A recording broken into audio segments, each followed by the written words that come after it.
ஸ்ரீ குருப்யோ நமः. பெரியவாச்சரணம். ஹரஹர சங்கர, ஜெய ஜெய சங்கர. ஜூன் 10ஆம் தேதி மகா பெரியவாளுடைய ஜெயந்தியை முன்னிட்டு சப்தாகமாக முதல் 2 நாள் வேதத்தை பற்றி பெரியவாளுடைய ஒரு சிந்தனையை, that is through some researcher சொன்னதை பெரியவா எப்படி அதை எக்ஸ்பிளைன் பண்ணி நம்மளுக்கு சொல்கிறார் அப்படிங்கிறத பற்றி நம்ம பார்த்தோம். இன்னைக்கு 5வது வேதம்னு சொல்லக்கூடிய மகாபாரதத்தை பற்றி நிறைய இன்ஃபர்மேஷன் சொல்கிறான்.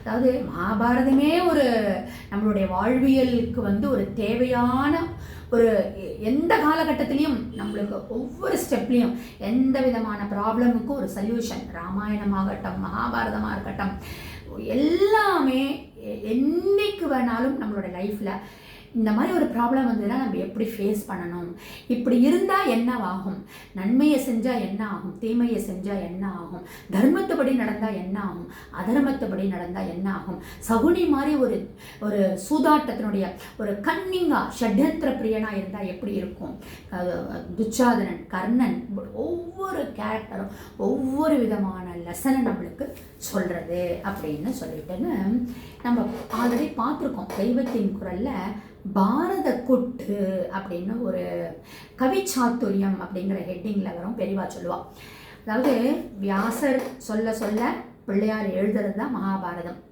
இல்லையா. மற்ற இதிலெல்லாம் எழுதினோம்னா அந்த எழுதுகோள் உடஞ்சி போகிறதுக்கு சான்சஸ் இருக்குதுன்னு சொல்லிட்டுன்னு தன்னுடைய தந்தத்தையே உடைச்சி பிள்ளையார் எழுதுகிறார். அப்போ வசிஷ்டர் சொல்கிறார் கதையை, அவர் எழுதுகிறார். இவா 2 பேருக்கும் ஒரு போட்டி மாதிரி, ஒரு டீல் மாதிரி வருது. என்ன, பிள்ளையார் சொல்கிறார் நான் எழுதிகிட்டே இருப்பேன், நீ நிறுத்தவே கூடாது அப்படிங்கிறார். வியாசர் சொல்கிறார் நான் சொல்லிகிட்டே இருப்பேன், நீங்களும் நிறுத்தாமல் எழுதிகிட்டே இருக்கணும் அப்படின்னு சொல்லிட்டேன்னு. அப்போது என்ன ஆகும் அப்படின்னா, யாராக இருந்தாலும் அவர் என்ன எழுதி வச்சுட்டா சொல்கிறாரு வியாசர் இல்லையா. அப்பப்போ தன்னுடைய கவி திறமையை பிரவாகமாக கொட்டுறது அவருடைய வாயிலிருந்து. அப்படி வர வச்சு என்ன பண்ணுவார் இவர், 1000 ஸ்லோகாஸ் வரும்போது என்ன பண்ணுவார், 1000th ஸ்லோகம் வரலும் கடன்னு சொல்லிடுவார் வியாசர். பிள்ளையார் எழுதிட்டே இருவார். அதுக்கு 1001 ஸ்லோகம் போச்சே கொஞ்சம் வார்த்தைகளை ஒரு ட்விஸ்ட் கொடுப்பார், புரியாதபடி கொடுப்பார். அப்போ பிள்ளையார் ஏனோ தானோ அவர் டிக்டேட் பண்ணுறதை எழுத மாட்டார், அர்த்தங்கள் புரிஞ்சுட்டு தான் எழுதிகிட்டே இருப்பார். அந்த இதுக்கு 1001 வச்சா அவருக்கு கொஞ்சம் புரியாமல் இருக்கும், வேர்டிங்ஸ் ட்விஸ்டிங்காக இருக்கும், புரியாத இருக்கும். அப்போ அதுக்குள்ளே இவர் சமாளிச்சுட்டுருவார் வியாசர். அதுக்குள்ளே சமாளிச்சுட்டு தன்னுடைய அடுத்த லைனுக்கு, அடுத்த 1002 இதை எப்படி கொண்டு வரணும் அப்படின்னு சொல்லிட்டுன்னு சமயோஜிதமாக பண்ணிட்டுருவார். ஸோ அதனால தான் இந்த மகாபாரதத்தில் 1000ல் ஒரு ஸ்லோகம் லேஸில் நம்மளுக்கு அர்த்தம் புரியாது. அதுக்கு தான் பாரத குட்டு அப்படின்னு பேர். ஸோ நம்ம எல்லாருக்கும் தெரிஞ்ச கதை தான். சூதாட்டம் ஆடுறா, தர்மர் தோத்து போயிடுறார், ஊசி முனை நிலம் கூட கொடுக்க மாட்டேன்ற மாதிரிலாம் சொல்கிறான்றதுலாம் நம்மளுக்கு தெரிஞ்சது தான். இதில் இந்த ஒரு பாரத குட்டில் ஒரு இன்சிடெண்ட் பெரியவா எக்ஸாம்பிளாக சொல்கிறது என்னென்னா, அஜ்ஞாதவாசம் பண்ணுறா இல்லையா பஞ்சபாண்டவர்கள். அப்போது அந்த 12 வருஷம் வனவாசம் முடிஞ்சுட்டு 1 year அஜ்ஞாதவாசம் பண்ணுற போச்சு தங்களுடைய ஐடென்டிட்டியை மறைச்சுட்டு அவள் அஜ்ஞாதவாசம் பண்ணணும். அப்படி ஒவ்வொருத்தரும் ஒரு உருவம் எடுத்துட்டு ஐடென்டிட்டியை இது பண்ணிட்டு மறைச்சுட்டு பண்ணிட்டு இருக்கா. நம்மளுக்கு எல்லாருக்கும் தெரியும், அர்ஜுனன் பிரஹன்னலை அப்படின்னு ஒரு அரவாணியா அந்த விராட தேசத்தினுடைய நாட்டில் 5 பேருமே தஞ்சம் புகழ்றான். அப்போது அந்த பீமன் சமையல்காரனாகவும், தர்மன் ஒரு விராடனுக்கு ஒரு அட்வைஸ் கொடுக்கக்கூடிய ஒரு மந்திரி மாதிரி இல்லை, ஒரு பர்சன் மாதிரியும், ஒரு இம்பார்ட்டன்ட் கன்சல்டேஷன் வித்வான் மாதிரியும், திரௌபதி அந்த ராணிகளுக்கு சிகை அலங்காரியாகவும், நகுலன் சகாதேவன் குதிரையும் மற்ற படைகளையும் கவனிக்கக்கூடியவாளும் இருக்கா. இப்போது என்ன ஆகுது, இந்த மாதிரி ஒரு சுச்சுவேஷனில் இந்த துரியோதன் தான் தவிச்சுட்டு இருக்கானே, எப்படி கண்டுபிடிக்கிறது நீவாளை, இந்த மாதிரி எல்லா பக்கமும் ஸ்பை எல்லாம் அனுப்பிச்சு, தூதுவர்கள் எல்லாம் அனுப்பிச்சு வாழை கண்டுபிடிக்கிறதுக்கு ஏற்பாடு பண்ணிட்டு இருக்கான்.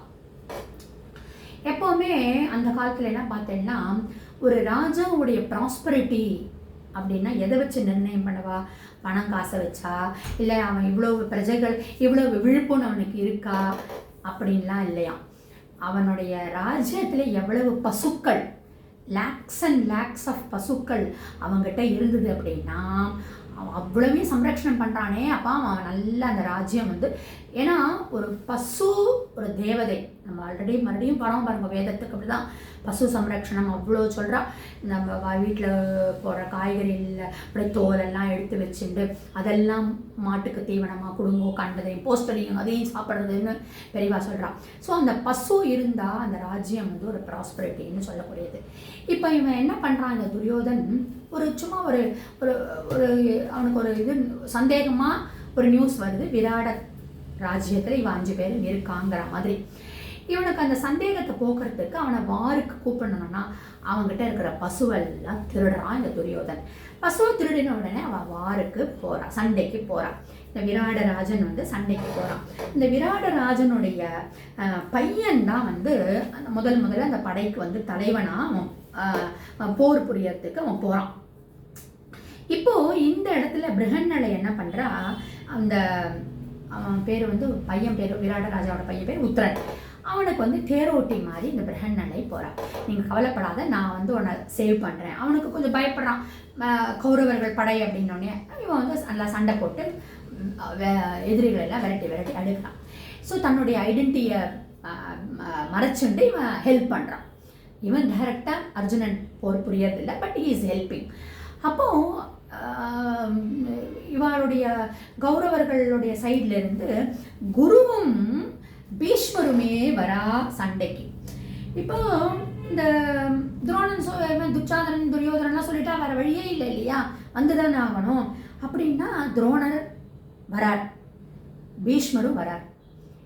வா 2 பேருக்கு இந்த அவன் அந்த விராடனுடைய பையன் உத்தரனுடைய ஹெல்ப்புக்கு இவன் பிருஹன்னலை ரூபத்தில் இருக்கக்கூடிய அர்ஜுனன் வரானோடனே அவள் தெரிஞ்சு போயிட்டான் அர்ஜுனன் தான்.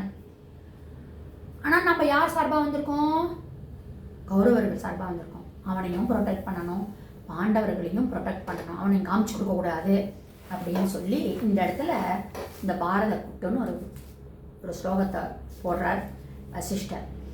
நதி ஜலம் கேசவ நாரி கேத்துகு நகாஹ்வயோ நாம நகராசினுகு ஏஷாங்கனா வேஷதரஹ கிரீட்டி ஜித்வா வயம் நேஷ்யதி ச ஆத்ய காவ அப்படின்னு ஒன்றுமே புரியாது. நதி ஜலம் அப்படின்றாரு, கேசவ நாரிங்கிறாரு, நகாவ்யோ நாமக அப்படிங்கிறாரு, கிரீட்டிங்கிறாரு. ஸோ இந்த மாதிரி ஒரு கன்ஃபியூஸ்டு ப்ராசஸில் வேர்ட்ஸை சொல்லியிருக்கார். ஆக்சுவலி இதனுடைய ஒரே அர்த்தம் என்ன அப்படின்னா, தட் இஸ் ப்ராப்பராக மீனிங் என்னென்னா, கிரீடம் வைத்து கொண்டிருக்கிற இந்த பெண் வேஷக்காரன் என்ன அப்படின்னா, இந்த அர்ஜுனன் அப்படிங்கிறத டைரக்டாக சொல்லாமல் எப்படி சொல்கிறார் அப்படின்னா, துரோணாச்சாரியர் பீஷ்மர் கிட்ட சொல்கிறார், கங்கா நதியின் புத்திரரே, ராவணனின் அசோகவனத்தை அழித்த ஆஞ்சநேய சுவாமியை கொடியில் கொண்டிருப்பவனும் அர்ஜுன மரம் எப்படி அர்ஜுன மரம்ன்ற பெயர் உள்ளவனும் மலையின் சத்ருவான இந்திரனின் புத்திரனும் ஸ்திரீ வேஷதாரியுமான இந்த கிரீடியாகிய அர்ஜுனன் இப்போது எந்த துரியோதனனையும் ஜெயித்து நீங்கள் பிடித்துள்ள பசுக்களை மீட்டு கொண்டு போக வந்திருக்கிறேனோ அந்த துரியோதனனை ரட்சியுங்கள் அப்படின்னு. அந்த வந்திருக்கிறது இந்திரனுடைய பையனாக இருக்கக்கூடிய அர்ஜுனன், ராவணனுடைய ஃபுல்லாக அசோகவனத்தையே எரிச்ச ஹனுமான கொடியாக கொண்டிருக்கக்கூடியவன் அப்படின்னு க்ளூவை கொடுத்து இவா 2 பேரும் கண்டுபிடிக்கிறார். அப்படின்னா இப்படிப்பட்ட கவி சாத்துரியம் இருக்கிற வரையிலும் நம்ம பாரத தேசத்தை ஒன்றும் பண்ண முடியாதுங்கிறத பெரியவா இந்த மகாபாரதத்திலேருந்து நம்ம கற்றுக்கணும்னு சொல்கிறோம்.